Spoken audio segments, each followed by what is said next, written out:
You're listening to Making Money Online with Lisa Johnson, the podcast that tells you what it really takes to build a business and the simple steps to get you there. I'm determined to share with you the reality of easy, simple business marketing tips to make passive income so that you can start making money online. Making Money Online is sponsored by Nicola J. Rowley PR, helping entrepreneurs and brands get visible through strategic storytelling. If you're serious about being seen and impacting the lives of others, harnessing the power of PR is the best way to grow and scale your business. Visit njrpr.com for more details and read Nicola's best-selling book, The Power of PR. Hello and welcome to today's podcast. Today we're going to talk about a subject that a lot of my clients have asked me for because they are introverts. And being an introvert these days does not mean that you will have less of a business than someone who is an extrovert. And yet it's always seen that way. So I'm here with Kate Jordin. She is a skills and confidence coach in the cake industry. And she is an introvert. And I want to talk to her about how she got started in business while knowing that. So welcome to the show, Kate. Hello. Hi, Lisa. How are you doing? Okay, so tell me a little bit about when you got started in business. How did you even know that you were an introvert? And what does that term mean to you? I think I always knew in some way that I was an introvert growing up. But I think I always thought it was quite a negative thing. So I always thought that it was something that made me quite antisocial. And it was something that I sort of had to learn to overcome, to get over. And especially when starting my own business, it was something that I was never going to be able to be as good as everybody else and as confident as everybody else if I wasn't able to become an extrovert and sort of learn how to kind of be sort of, just be able to speak in front of people. And how was I ever going to do that when I didn't really like getting up and speaking to people? And it's such a shame, isn't it, that we have this connotation of if you are an extrovert, and people even get what extrovert means wrong as well. Like as an extrovert, it doesn't mean that we're party all the time. And because I'm an extrovert, and it doesn't mean that I'm constantly needing to be the center of attention and I'm loud and I'm confident. All of those things are very different things to how I get my energy, which is actually what an extrovert and an introvert is. Introverts generally tend to get their energy alone or in small groups. Extroverts can get more energy when there are people around them. And there's a whole middle ground as well, isn't there? Of that's, people. Yeah. That's what I was going to say. It's and as well, I think this misconception that if you're an introvert, you actually hate doing anything social at all. And it's not. I mean, I actually love spending time with like-minded people. I find it quite exhausting if I'm with people who I don't have anything in common with. My energy gets depleted a lot quicker.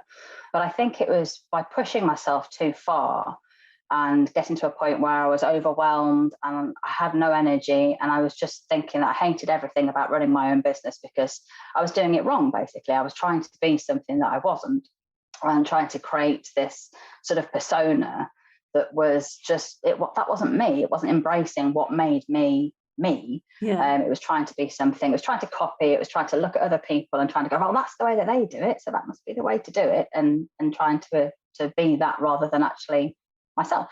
Yeah, and that's never the way, because it's exhausting if you're trying. Oh my God, so exhausting. Like you're acting basically. Yeah, you are. Yeah, and I think it's, I mean, there is an element of that. I mean, I think it's this idea of creating an avatar, which I think is important in business. It's like that fine balance between embracing your true self and that sort of authenticity word, which gets misused a lot, but embracing that, but also the fakery of you're not actually pretending, you're just having a persona that's who you can be, that when you go out to meetings, but it's not necessarily completely different from who you actually are, but it's just like big girl pants, isn't it? Yeah, you're putting your brave pants on. And there is that. Even for extroverts, there are going to be things that are, I'm an extrovert and I don't love standing on a stage in front of loads of people. I don't love it walking into a room of networking with a load of people. That's just that's a confidence thing more than anything else.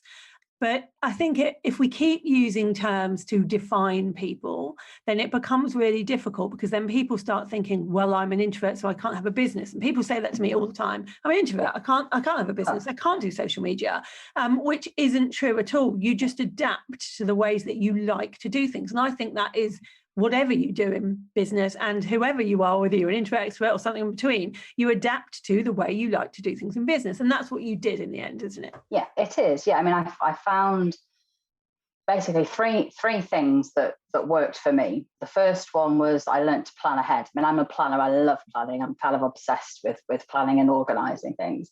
But I learned to plan ahead because I found that when I actually started to look to try and find a pattern of what was leading to this overwhelm, because I love analysing things as well. And I think that's kind of like an introverted trait, the introspection, the ability to reflect and analyse things. So I looked at the weeks where I was particularly just exhausted. And it was weeks where I had networking meetings, sort of like a couple of days in a row. And also as well, it's including time with friends and family, like fun time as well.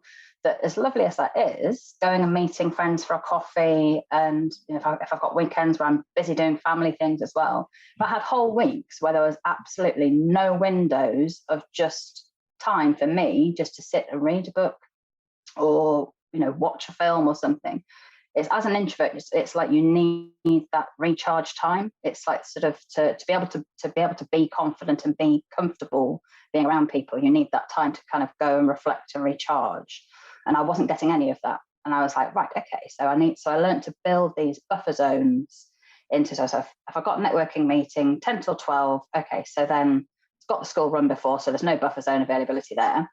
But if I know that I'm doing that day, how much is that going to take out of me? Do I need to have a day buffer zone beforehand and after it? Or it's just like an hour in the afternoon, just after it's finished, just to go and have a coffee, put my headphones on and just sit and listen to an audio book or whatever. And just that's such a good idea. I think even as an extrovert, yeah, I do that because it's exhausting sometimes being around lots and lots of people. And if you, like when I'm launching, I buffer the week before and the week after. Like I know I'm going to need it. And the brilliant thing about having your own business is that you can design it. You design what it looks like. If you're in a job, you don't get to do that so much.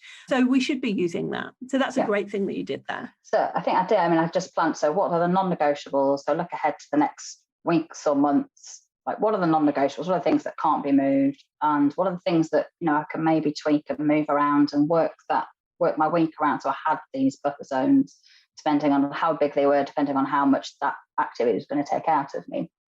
So, and I think I notice a massive difference. So now I just still mess up now and I forget to do it, but I notice a massive difference in my productivity and energy if I don't do it, because it's almost like my body knows it needs those buffer zones. So if I haven't built them in, my productivity suffers, because it's like my body will just go, well, I'm just going to then just go into procrastination mode because you haven't given yourself that buffer zone. So no, I'm not going to let you kind of do this work that you actually need to do.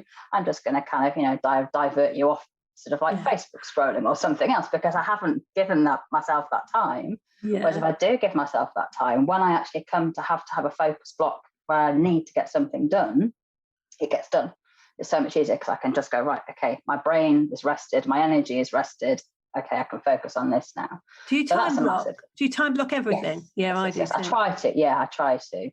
I try to also as well build in some flexibility, because I think that was something that I found could be a pro and a con as well, because I do love time blocking. But then if I didn't actually have some flexibility around those time blocks, if life happens, especially as when you've got kids, things happen that I'm like, oh my God, no, I can't have that time block now. What's going to happen? Overwhelm.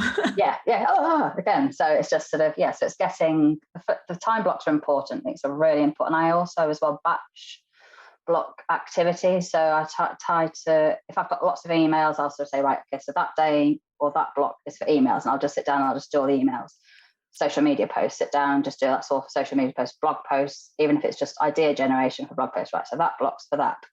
So I'm in that mind frame. So it's not the butterfly brain of this flitting around for all sorts of different things. That's just for me. That just works really well for me. But I know other people work in different ways. So it's just finding what works for you. Yeah, it is about finding what works for you, because it changes everything when you do that. Yeah. I mean, we all try and fit into boxes of what we think an entrepreneur should be like at the beginning. I know I did. It's like, well, this is what an entrepreneur does. They get up at 5 o'clock in the morning, even if they have 2-year-old baby twins, and they try and have this like morning routine. And I realized very quickly that all that was doing was making me stressed. Yes. Yeah. I think I'm naturally someone who likes to wake up early, but I am also, if for some reason, like my kids have got up in the night and I haven't had a rested night's sleep, I'm like, do you know what? Just get up when you need to get up tomorrow. You don't have to get up. But so once I started giving myself that permission to be lenient, I was a lot less stressed about things. So another thing that I have learned to do, and it sounds like a strange thing to have to learn to do, but it's learning to embrace the word no and making that really work for you, but doing it in an elegant way. So it's not like you just, like I said, no, I'm not going to do that. But it's without feeling the need to lie. Because I think that sometimes we feel like we need to lie or make an excuse, or the worst of all, apologize for saying no. And it's actually something it's not going to work for you. It's actually going to work against you, because it's going to use up energy for something that's not actually, I mean, it sounds like it's going down the selfish route, but it's if something's going to deplete your energy that isn't actually going to be a benefit. You want. I believe it's in boundaries. And one of the biggest boundaries that I learned is that no is a complete sentence. We don't have to say no because and make up an excuse. You're absolutely allowed to say no. And this isn't just for business things. When someone says, oh, can you be a bonus on my thing? Or can you come and do this thing? No, that's not something that I can do right now. It's fine. But it's also for social things. I used to feel like I have to say yes, otherwise my friends won't like me anymore. When actually I can say no, it's not a priority right now for me to be doing stuff like that and working on the business or whatever. And it makes you feel so much better when you realize that you don't need to like give an excuse for everything that you say no to. And I think that is exactly what I was just going to say. That comes from, first of all, creating your boundaries, protecting your boundaries, actually even understanding what boundaries are. I think for a lot of people, it's not something that they're even aware of. So it's what is acceptable to you, what is going to move you forward. And it's, a lot of people, especially women as well, will be like, oh, well, no, that's just terrible, because, you've got to be sort of helping everybody else. It's like, well, yes and no, because it's like, if you're busy helping everybody else and you're not actually moving yourself forward, then what's the point? Exactly. I remember at the beginning, I used to help quite a lot of people for free in my messenger and my email and that kind of thing. And I was exhausted from doing that, because then I didn't have time to do actual paid work. And then I started saying, I'm really sorry, I'd love to help you with this, but it's going to take me longer than 2 minutes. Here's a link if you want to book a power hour with me. And it was so empowering to be able to do that, and knowing that if they said, oh, no, I don't want to pay you, I didn't have to help. No, exactly. And I think it's something it's creating those boundaries, but then it's creating standard replies as well. I think that's something, because that's something that I talk to people with the business stuff that I do about, creating these templates that you can copy and paste, because it takes you out of it as well. Because people, I feel bad about saying that, we're going to upset people. That if you create these templates where they're polite, completely nice, they could be friendly, they could be even like be a bit jokey, have your personality in them, but you can just copy and paste them and edit them to put the details that you need in. And then you are not having to sit there and use your energy, because again, it's using your energy again to sit there and think, oh God, how can I actually say no to this situation and still not hurt anybody's feelings and everything. So you just, they're asking for that. No, right, okay, I've got a response for that. Copy and paste, send it, done. And then it's done. Everybody, it's done. I feel like when you get a bit bigger in business, you get this buffer of like either a VA, PA, or an ops manager who gets to do that for you. So my sister gets to write to people going, I'm really sorry, she doesn't have the time to do this.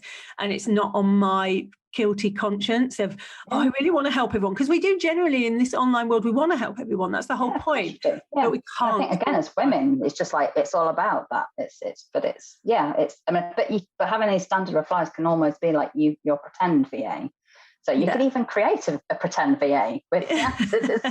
Nobody's going to know. That's so true. So as an introvert in business, people often say to me, it goes against we're never going to do as well as. And I've always believed, well, actually, I think you can do even better, because if you're an introvert, we know we attract people that are a bit like us. So people will resonate with you writing posts about being an introvert and that kind of thing. And so they'll be more attracted to you than maybe coming to an extrovert, because if someone's introverted, they want to know how to work from someone that's a bit like them. Yeah. Do you agree with that? Do you think it's hindered you in any way, being an introvert? I don't think it's hindered me. As soon as I recognised the power that I had as an introvert. And I think that's the sort of the final thing that I realized was actually how to embrace my introvertedness and not try to pretend or try to be something that I'm not.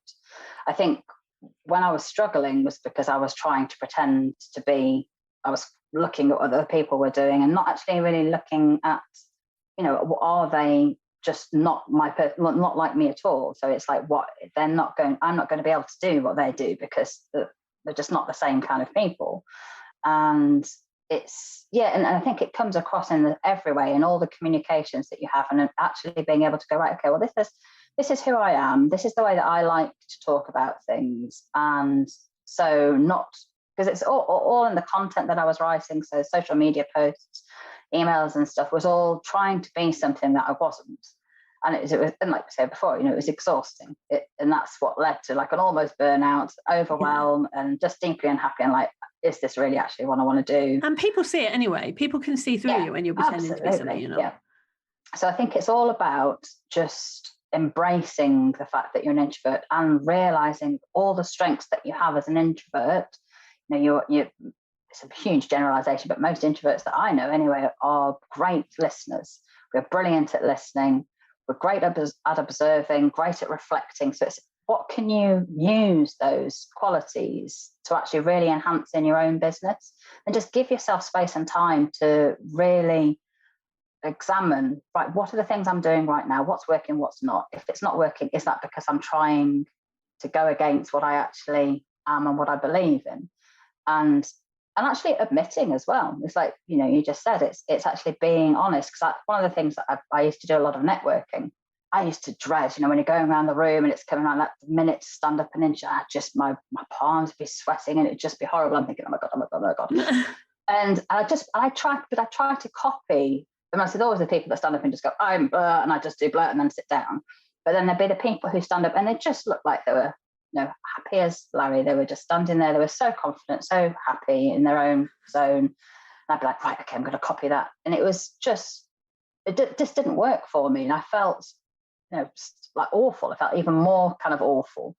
So I'd be like, right, okay, so I'd just stand up and I'd just be like, okay, so, and I'd sort of embrace that introvertedness of like, this is not my happy zone, and just sort of make it so it was something that would make other people who felt like me comfortable as well. Yeah. So it's more about sort of actually making that connection than actually standing up and I've got to get across in this minute of what I actually do. So it's more about sort of actually, I'm not that bothered about doing that. I'm just more bothered about making everybody else feel like it's okay. It's okay to do it. Just be like, absolutely. And that's really inspiring. And I think that when people admit to their vulnerabilities, that really attracts people to you anyway, like people who are feeling a bit like you. People were like wanting you to get there. And, it's like when you make a mistake on stage. I've made a mistake so many times on stage, and people are lovely about it because they know how it feels, because they feel a bit scared of doing that kind of thing. Yeah. I think that's a really good way of doing it. And I think that all of this kind of stuff, we talk all the time in business. You'll see things all the time about being consistent. I say it, and, go live as much as you can. When I talk about consistency, I think it's really important for people to realize it means consistent for you. So whereas that might be every day for me, for an introvert, that would exhaust them.